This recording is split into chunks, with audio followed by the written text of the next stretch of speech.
Have you ever imagined how a Messiah can turn into an oppressor? And how could this same Messiah lead his country into decades of instability and foster further tyranny even after being removed from power? The life of Idi Amin, Uganda's most enigmatic ruler, has stirred debate and intrigue for decades. Today, I peel back the layers of a story veiled in secrecy, scandal, and the echoes of a reign marked by fear and oppression. This is the untold story, the final chapters of Idi Amin's life. Join me as we uncover the hidden chapters and shocking revelations of Idi Amin's life.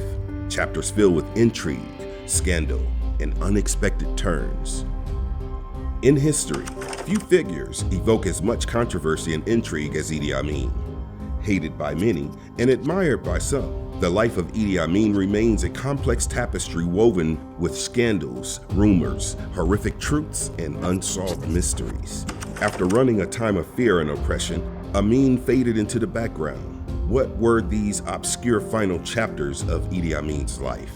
Today I've delved deep into the life of the man known by many titles, Big Daddy, and the Butcher of Africa, to name a few. My journey into his life has been nothing short of profound, leaving me with a sense of awe at the enigma of human beings.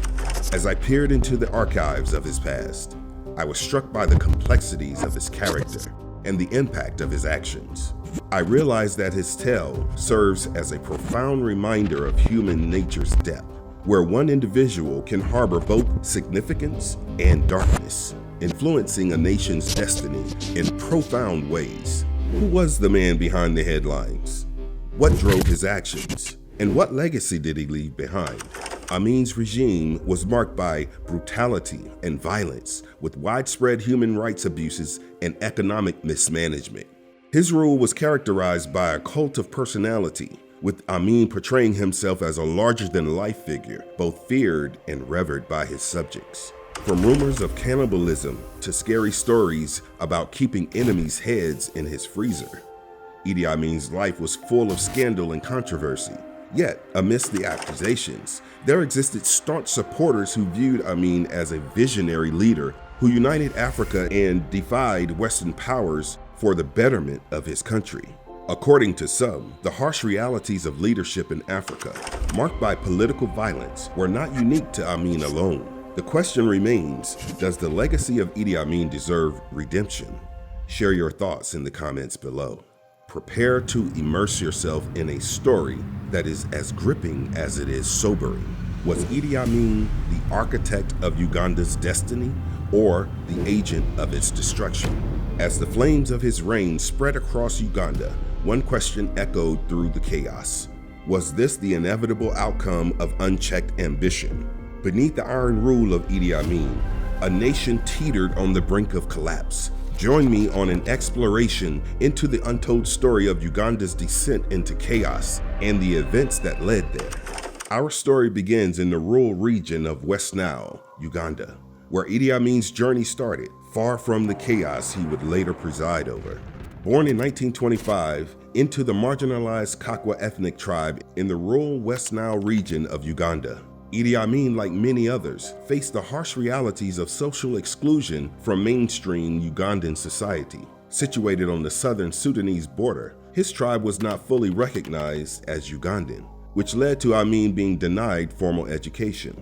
This lack of education may have influenced his subsequent actions after seizing power. In these humble beginnings, could one see the future contours of a man who would be both reviled and revered, a builder or a destroyer of his nation? According to his son, Jafar Amin, he felt Uganda's elitist system denied an equal chance for so many poor children. He would eventually dismantle that social set and put it back together again in the way that he wanted. Growing up, Idi spent time working cutting sugarcane, which is an unpleasant job, to say the least. This arrangement involved indentured labor, with Asian landowners overseeing fields where indigenous Africans worked. Unfortunately, the treatment of these African laborers by the Asian landowners was often poor. Understanding this overlooked aspect of Amin's early life shed light on the tragic events that later unfolded under his regime. particularly towards the over 80,000 Asians living in Africa at the time. It underscores how early experiences can profoundly shape an individual's personality and contribute to their eventual actions, including acts of tyranny. However, it's crucial to emphasize that while these experiences may offer an explanation, they can never justify Amin's actions. During this time, Amin converted to Islam, which is another significant early year experience that would shape the events in his later life. Subsequently, like many impoverished youths with limited opportunities, he chose to pursue a path common among them, joining the military. Amin enlisted in the King's African Rifles a few years later. He rose through the ranks, showcasing his prowess as a skilled soldier to become one of Uganda's first black officers. His charisma and ambition didn't go unnoticed, quickly propelling him into positions of authority within the military. As Amin's star rose, one might wonder if the seeds of his future tyranny were sown in these early experiences of power and ambition. This ascent to power, coupled with the emerging reports of his sadistic behavior during his tenure as a commanding officer, hinted at the complex nature of his leadership. It begs the question, was he carving a path toward national development, or was he laying a groundwork for his own brand of destruction? And as we delve deeper into the darker chapters of his reign, we begin to see how the power he wielded was both a reflection of his past and a formidable shadow cast over his nation's future. In 1962, what was initially a routine assignment to address cattle rustling by tribesmen in the Turkana region of Kenya escalated into a horrific massacre, later dubbed the Turkana Massacre. However, despite the severity of the situation, and with Uganda's independence only months away, the British authorities opted against court-martialing one of the country's only two black officers, the would-be Prime Minister of Uganda, Dr. Milton Obote, who would later be overthrown by Amin, concurred with this decision. This dynamic undoubtedly made Obote insecure and sowed the seeds of discord between the two. In 1971, Amin culminated this rift by toppling Obote's regime and assuming control of the country himself. The next few weeks of Amin's regime were marked by a lot of purges and killings. In fact, during his first year of seizing power, 2/3 of the Ugandan army's soldiers out of 9,000 men were executed. However, this was just the preamble to the mass bloodletting that was to follow. Before the full scale of the tragedy became apparent, many Ugandans initially hailed him as a hero, praising him as a liberator and a visionary advocate for economic prosperity and independence. Amin promised to abolish Obote's secret police, transition the nation into civilian rule, and institute economic reforms. But the nation's exultation at the Messiah's arrival was short-lived. Amin's reign soon descended into a brutal dictatorship, characterized by violence and oppression. Initially hailed as a visionary, Amin's early decisions posed a critical question. Was he leading Uganda towards a brighter future, or into the shadows of tyranny? The visionary and liberator became a dictator who massacred his own people. The exact number of lives lost under his regime is shrouded in uncertainty, with estimates ranging from 80,000 to 500,000. Amin's rule was characterized by rampant human rights abuses, with political opponents, ethnic minorities, and perceived threats facing severe persecution and violence. Reflecting on the consequences of Amin's regime compels us to question, did he leave a legacy of empowerment or a scar of devastation? The echoes of his reign, a blend of tyranny and resistance, continue to shape Uganda's narrative. Reports, including a 2002 article from The Telegraph, offer chilling anecdotes, including claims that Amin fed ministers to crocodiles, while The Heights in 1978 cited Henry Kayemba, a former minister, claiming Amin admitted to consuming human flesh. These allegations of cannibalism remain unproven, contributing to the controversial lore surrounding his rule. Amin's leadership, fraught with human rights violations and decisions that often backfired, compels us to critically reflect on the true impact of his rule on Uganda's destiny.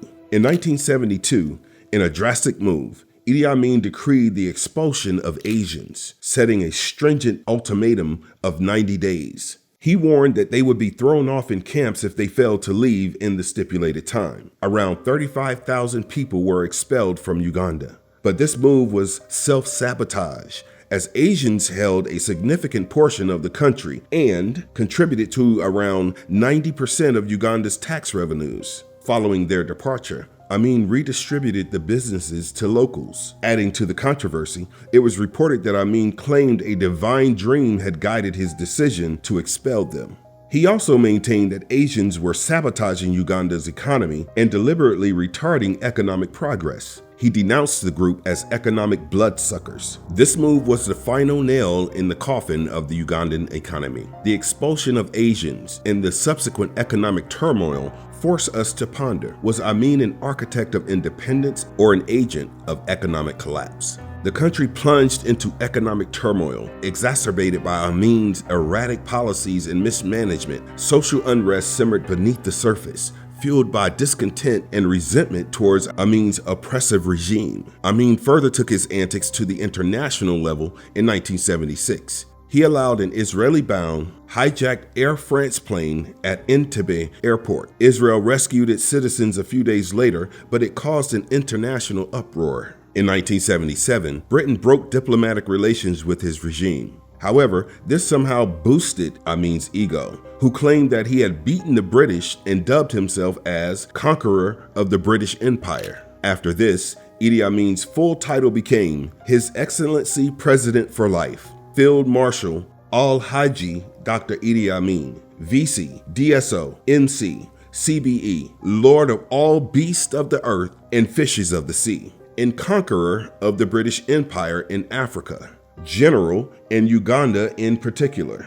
As Amin grappled with the challenges of dissent and the looming threat of rebellion, he recklessly wielded his presumptuous power by launching an attack on the Kagera salient in Tanzania in 1978. This reckless action ignited the Uganda-Tanzania War. It finally brought Amin's downfall in 1979, as hundreds of exiled Ugandans also joined with the Tanzanian forces. Libya's Colonel Gaddafi attempted to help his ally by sending troops, but reversed the support after around 400 Libyan casualties. Amin went into a brief exile in Tripoli as the guest of Gaddafi. However, he took offense when Gaddafi started allying himself with the Tanzanian president, the man responsible for his fall. He was offered refuge by Saudi Arabia on the condition that he remained incommunicado indefinitely. He stayed in the kingdom for the rest of his life. In the end, Idi Amin's regime left a lasting legacy of fear and suffering in Uganda. His reign serves as a cautionary tale of the dangers of unchecked power and the devastating consequences of tyranny. While the sun had set on Amin's powerful regime in Uganda, what was his time like in exile? Let's find out.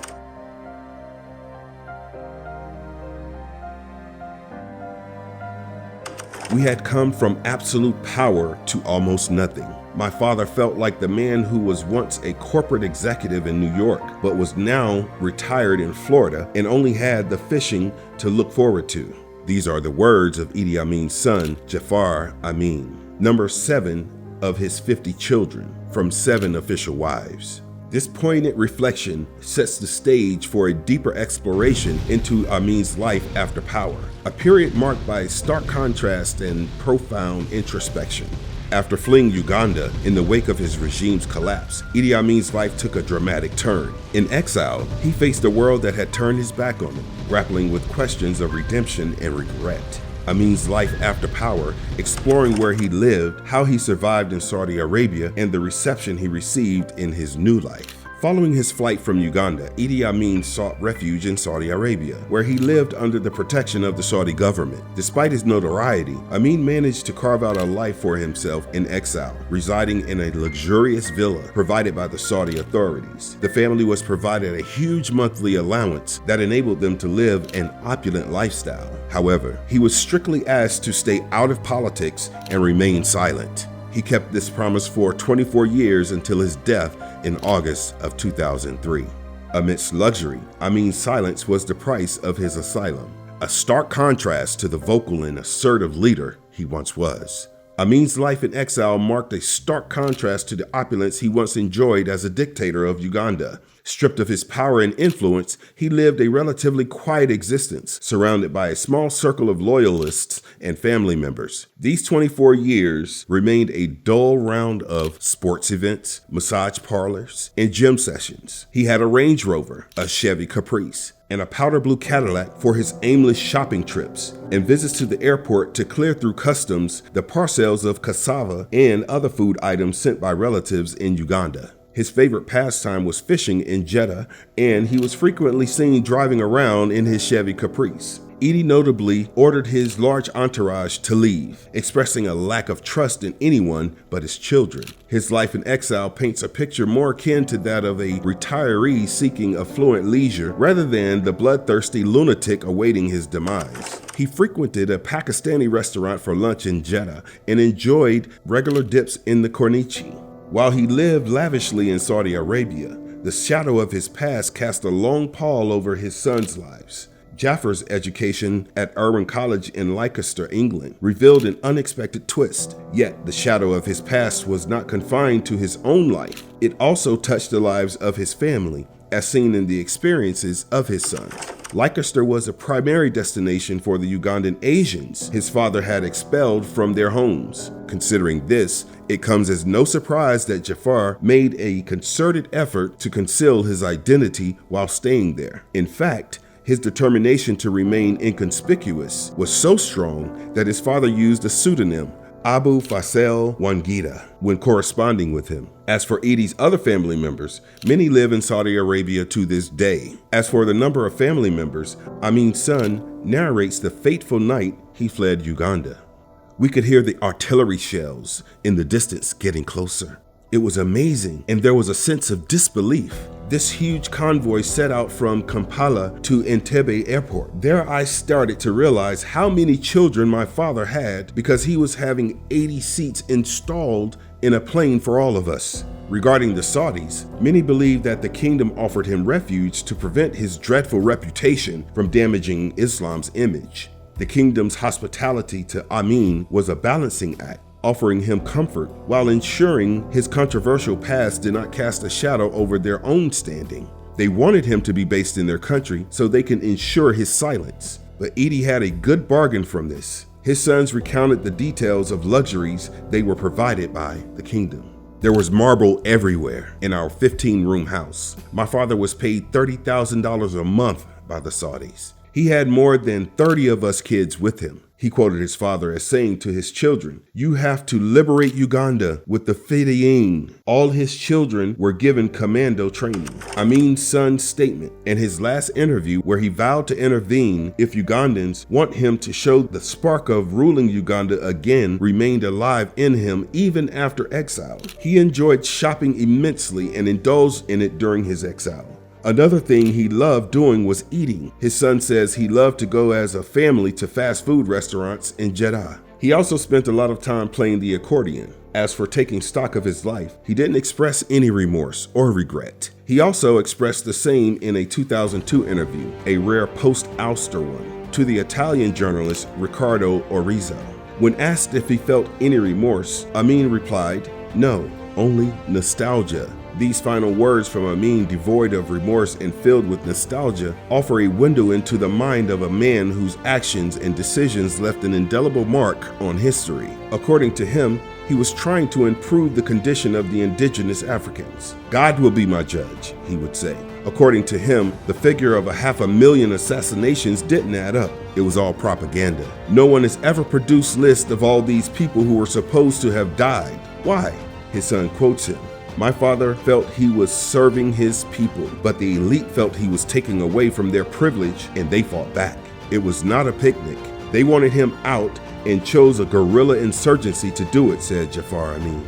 The new regime in Uganda had warned Idi Amin that if he ever returned to Uganda, he would face charges for war crimes. He didn't return to the country until his death. Despite his isolation, Amin remained keenly interested in Ugandan politics, but whether it was a bid to wield influence from afar, that remains unknown.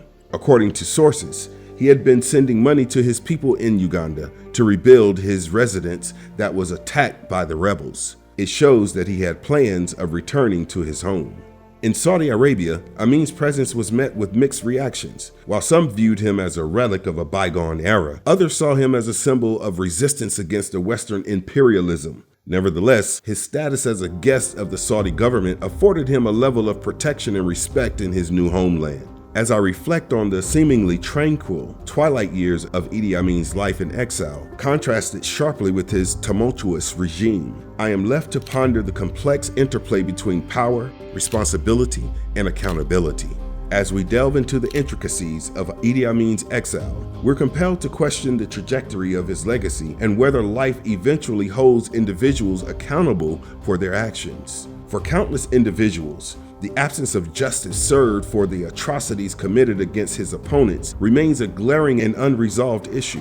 However, for some, the life of obscurity and silence that Amin endured, far removed from his homeland and people, served as a punishment in its own right. As the years passed, Amin's health began to decline.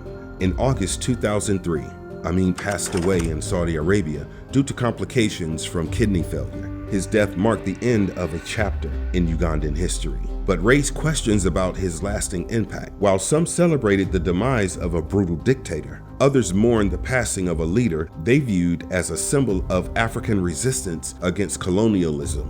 Even with his death, he had left Africa divided. But perhaps the true significance of Amin's legacy lies not in the man himself, but in what he represents. A stark reminder of the dangers of unchecked power and the consequences of authoritarian rule. His story serves as a cautionary tale, a warning against the allure of tyranny and the seductive promise of absolute authority. On that note, I conclude the enigma of Idi Amin. While his supporters may absolve him of his acts, the families of his victims continue to grapple with the enduring impact of his atrocities to this day.